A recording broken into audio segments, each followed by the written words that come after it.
ఇక సూర్యాపేట జిల్లా వార్తలు ఒకసారి చూద్దాం. సూర్యాపేట జిల్లాలో ధాన్యం కొనుగోలు కేంద్రాలు ఏర్పాటు చేయంటూ ఆర్డీఓ కార్యాలయం ముందు నిరసన కార్యక్రమం దిగారు రైతు కూలీ సంఘం నాయకులు, రైతులు. కోదాడ ఆర్డీఓ కార్యాలయం ముందు ఒక్కసారిగా ధర్నా కార్యక్రమం చేసి ఆర్డీఓకి వినతిపత్రం కూడా అందించడం జరిగింది. మార్కెట్లోకి ధాన్యం వచ్చింది, 30 రోజులుగా కోతలు ప్రారంభమయ్యాయి సాగర్ ఆయకట్టు కింద. ఇప్పటి వరకు ఒక్క ధాన్యం కొనుగోలు కేంద్రాలు కూడా ఏర్పాటు చేయలేదంటూ కూడా వాళ్ళు ఆగ్రహం వ్యక్తం చేయడం జరిగింది.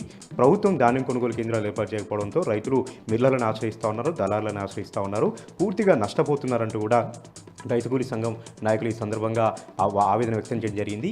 ఇప్పటికైనా సరే ప్రభుత్వం మేల్కొని ధాన్యం కొనుగోలు కేంద్రాలు ఏర్పాటు చేయాలని కూడా వాళ్ళు డిమాండ్ చేశారు. ఉత్తమ్ కుమార్ రెడ్డి పౌర సరఫరా శాఖ మంత్రిగా ఉన్నారు. ఆయన ప్రాతినిధ్యం వహిస్తున్నటువంటి కోదాడ, హుజూర్నగర్ ప్రాంతాల్లో కూడా ఇప్పటివరకు ధాన్యం కొనుగోలు కేంద్రాలు ఏర్పాటు చేయలేదు. కనీసం మంత్రి అయినా పట్టించుకోవాల్సి ఉండే అని కూడా వాళ్ళ సందర్భంగా డిమాండ్ చేశారు. ఇప్పటికైనా సరే ఉత్తమ్ కుమార్ రెడ్డి కల్పించుకొని ధాన్యం కొనుగోలు కేంద్రాలు ఏర్పాటు చేయాలి, రైతులకు లాభం చేకూర్చేలాగా నిర్ణయాలు తీసుకోవాలని కూడా రైతు కూలీ సంఘం నాయకులు ఈ సందర్భంగా డిమాండ్ చేశారు.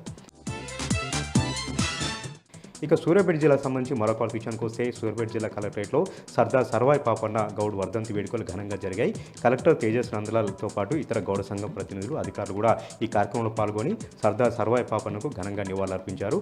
ఆయన చూపించినటువంటి ఆశయ సాధన కోసం ప్రతి ఒక్కరు కృషి చేయాలి, ఆయన చూపించినటువంటి బాటలో ప్రతి ఒక్కరు కూడా నడవాలని కూడా కలెక్టర్ ఈ సందర్భంగా సూచించారు. ఇక నల్గొండ జిల్లాకు సంబంధించి మరొక విషయానికి వస్తే నల్గొండ జిల్లాలో వరుసగా రెండో రోజు కూడా విద్యార్థులు నిరసన కార్యక్రమం దిగారు. ప్రధానంగా మహాత్మా గాంధీ యూనివర్సిటీలో ఈరోజు తరగతులు బహిష్కరించి హెచ్యూ భూములను కాపాడాలంటూ ఈరోజు బైకాట్ కార్యక్రమాన్ని కూడా నిర్వహించడం జరిగింది. యూనివర్సిటీ ముందు ధర్నా కార్యక్రమం కూడా నిర్వహించారు. వీలైనటువంటి హెచ్యూ భూములను కబలించేలాగా, వాటిని ఇతర రియల్టర్లకు బడా బాబులు కట్టబెట్టేలాగా రేవంత్ రెడ్డి సర్కార్ కుట్ర చేసినట్టు కూడా తరగతులు బహిష్కరించి మరి విద్యార్థులు నిరసన కార్యక్రమం దిగారు. సీఎం రేవంత్ రెడ్డి శుభం కూడా దగ్ధంచడం జరిగింది.